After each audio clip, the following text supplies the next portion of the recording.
and welcome to a new edition of Jeffrey Court's Designer Coffee Chats.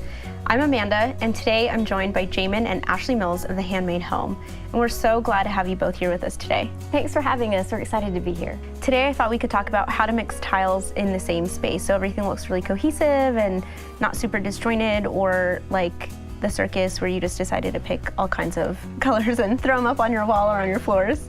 Yeah, I think that's a good topic because people really seem to struggle with how to mix and match tiles in a space. And we had a project recently that's an indoor pool house that actually mixed 3 different types of tile in one space. And so I think it really kind of illustrates how you're able to do that and have this beautiful space. That's really cool. What kinds of tiles did you end up using in this pool space? I mean, an indoor pool is a rarity, so it's really cool to kind of hear about a different project.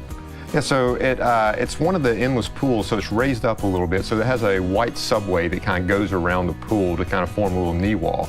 And then up on a bar wall, we have what we debate about what it's actually called. I call it a scallop. That's why I froze a little bit, because I was like, how are you going to describe this? I call it scallop. What's the official name? I remember this from the renovation challenge, and we have had this big debate. Some people call it mermaid tile, I call it right? mermaid tile. I'm like, and then we did the mermaid tile. It's actually our Allegro white fan tile, so it's a fan versus mermaid, but I do like the mermaid. So neither one of us are right then, I basically. But so it's got that, and then on the floor, it's got more of kind of the wood grain, and I don't even know what shape we call that tile, but it's similar to what we actually used in our renovation of our basement. The client had seen that and just loved it as well too. So we kind of paired that with those other 2 tiles. So that's more of like a wood look tile, like teak wood, kind of a vibe going on in there with the pool floor. Yeah, and it adds, I would say too, not only a lot of character, but with it being a pool area, it gives some surface area for grout lines and all that to help with slipping. Yeah, it really provides exactly what she needs while giving it just the right amount of style, and she's super excited about this project.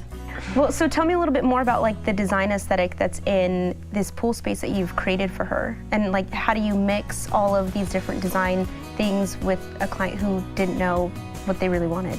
Yeah, so we started out with the main tile, which is oak wood lily on the floor. We knew that she needed a little bit of traction, but a whole lot of style. And we wanted it to be safe while also meeting all her needs as far as the aesthetic goes and the design. And then it was really fun to pair up the other tile with it because it just looked really... Yeah, because with being that endless pool, it's raised up a little bit, so we wanted to incorporate that knee wall in it. And that's where the white subway tile, the fresh white, came in.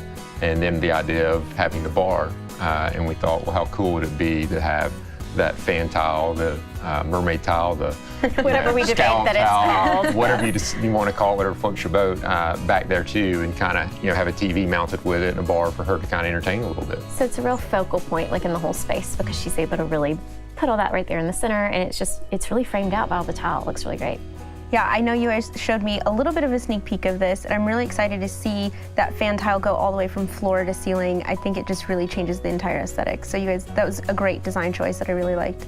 Yeah, and it's fun because you've got a very organic kind of tile paired with a very simple tile paired with kind of a more natural tile. And so it's kind of using 3 completely separate types of tile kind of in that one space. They all flow and work together. So I think it's a real good example, like we're talking about, of being able to do that and have a lot of fun in a space. That's awesome. What would you recommend in like a normal space of like transitioning from like a kitchen to like a family room space and mixing some of the tiles maybe for like a backsplash as well?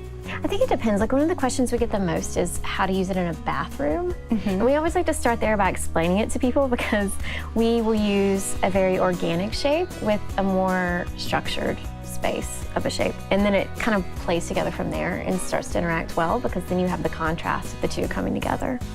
As far as it being in an open space, what would you recommend, Jamin? I don't know, I think a lot of it depends on what the rest of the house looks like too, and kind of what really the transitions are. Are they going to wood or carpet, or are they going to stick with tile throughout and just transition from one tile to the other? So I think it kind of depends, but I think people get caught up too on a bunch of rules sometimes, and realize rules are, that was made by their mother-in-law and their mom, and they need to just ignore that and kind of do what feels natural and what feels good in the space, and not worry about what some snooty magazine wrote, but do something that you love and will feel good to you and that you like. And so I think there's a lot of play there for people. Yeah, I think that's definitely really great advice. I know for me, whenever I go shopping for a tile, I just love everything on the racks, and I just want to take everything home with me, even though I know it probably won't all go together. So how do you stop some of your clients from making that same mistake that I might make?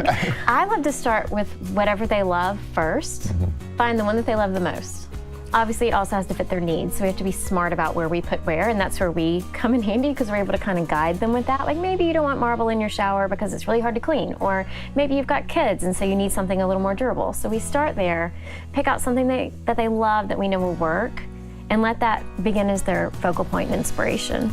Yeah, and I think there's always that reminding them too that maybe they saw a tile on Pinterest or online somewhere or on a TV show, and remind them that, hey, that may not transition to your space. And so let's keep in mind your space and your taste and all that. And, you know, we may be able to pull something beautiful that you've never seen before and try to help them kind of break whatever their preconceived notion might be to understand that, hey, you know, that may not work for you, but this will absolutely work for you. I think that's a really great way to be able to bring in some of your style and your personality into your space and kind of transition from something, like you said, that you might have seen into your own space. So I love that. I think it's really great.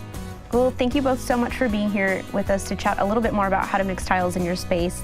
Thanks for joining us for another great episode of Jeffrey Court's Designer Coffee Chats. I'm Amanda, and I hope to see you again soon.